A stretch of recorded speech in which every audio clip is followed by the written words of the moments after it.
What's going on, guys? It's Grant or G Miners here. Today I'm going over how to 3-man Taniks in the Deep Stone Crypt Raid. This is going to be a more detailed guide than some of my other guides that I've posted, the only reason being that the minor details are needed in order to 3-man this encounter. My team found it best to have 2 Warlocks and a Titan. The Titan will be running Top Tree Void for Weapons of Light. The first Warlock will be running Middle Tree Solar for Well of Radiance with Lunafaction Boots, and the last Warlock will be running Top Tree Solar for Icarus Dash. The Warlock running the Top Tree Solar build will have Icarus Dash to move around the arena faster. This player must be the player running the Suppressor Augment. The other 2 players can choose which augment they want to run. However, for optimal DPS, the player with the Operator Augment should be running Divinity. This player should also run an LMG and a Kinetic Slug Shotgun. The other 2 players will be running double Slug Shotguns and Anarchy for maximum DPS. When the encounter starts, each player will clear adds on the side where their specific augment is located and spawns. Make sure to fully clear each side to get the vandals containing the augments to spawn. Once each player has their augment, Taniks should move to one of the 3 sides. Before or at this time, the player with the scanner augment should call out where to deposit the first set of nukes. When Taniks reaches a side and his engines become vulnerable, the players with the scanner and operator augments should shoot 2 of the engines to drop 2 nukes. The best way for this to work is to have both players shoot their own engine with 2 shots of their slug shotgun.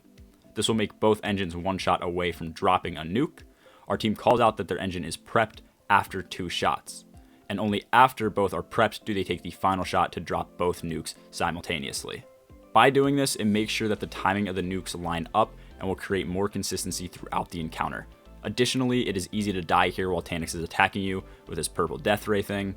By assigning each player their own engine, it prevents them from crossing paths and getting each other killed.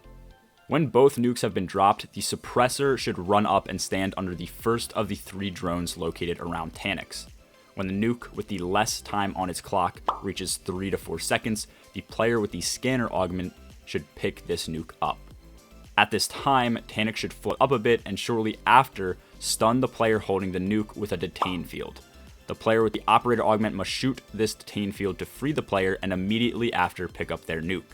Both players should run to deposit their nukes as soon as they are picked up. When Taniks floats up a bit, the player with the suppressor augment should stick him with a shot of Anarchy. Taniks will emit a blue burst which activates the drones to suppress him. This player should Icarus Dash under each drone as quickly as possible to stun Taniks. You do not need to shoot Taniks while under any of these drones as the Anarchy will register as you shooting, as long as the Anarchy ticks while you're under each drone. Here are some helpful tips as the timing for the suppressor can be difficult. 1. While under the first drone, look up slightly and wait for the drone to change from blue to yellow. When it changes to yellow, it should point at Taniks and make a noise. This happens fast but will guarantee that the first drone was activated.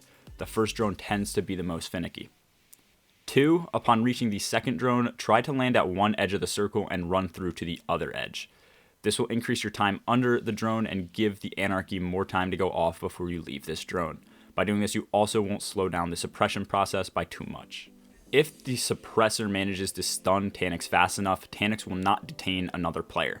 If they do not do it fast enough, the player with the operator augment should become detained. At this time, the player with the suppressor augment should run to the detain field, enter it, and grab the nuke from the player with the operator augment. This player can then shoot the detain field, and the player with the suppressor augment can deposit the nuke. After stunning Taniks each time, one player's augment will become deactivated. If the operator becomes detained and loses their augment, the suppressor should let them die. This will remove the detain field, and the suppressor can grab the nuke to deposit it. After the first set of nukes is deposited, whoever loses their augment will need to die. As of right now, there is no other way to lose the lockout debuff other than dying. This player should wipe by jumping off the map as it will respawn the augment. If the operator loses their augment and dies from the detain field, their augment will be on the ground. Let this despawn and pick it up off of a new vandal. Repeat this entire process again. You will deposit your second set of nukes and reach a damage phase. Make sure during this second set of nukes that each of the runners has 3 stacks of radiation or less before shooting the nukes off of Taniks.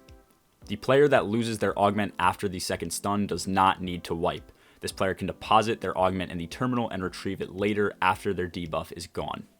In total, this means that you will need to revive at least 1 player to reach a damage phase. It is possible to 2-phase Taniks, which would require 2 revive tokens and leave you with 1 to spare. If you cannot do enough damage to 2-phase, then you must 3-phase. This means that you need every single revive token and cannot have anyone die during this encounter. Additionally, if the player who has the last revive token needs to wipe to lose their augment, no revive tokens will be available to revive them. That means that this 3-man takes some levels of RNG in order to complete, and it can take a while to get a perfect run. When you reach the damage phase, have everybody grab Weapons of Light from the Titan bubble and sit inside of the well during the DPS phase.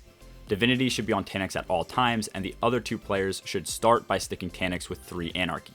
2 should go on him, and 1 on the ground.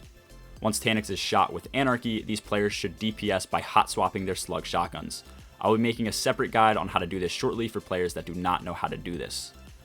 Doing this should maximize your damage and allow you to 2-phase if need be. It is also recommended that the player with the Suppressor Augment and Top Tree Dawnblade should run Special Finisher to generate special ammo for themselves and their teammates. If you have any other questions, I will be happy to answer them in the comments below. Good luck with your 3-man attempts.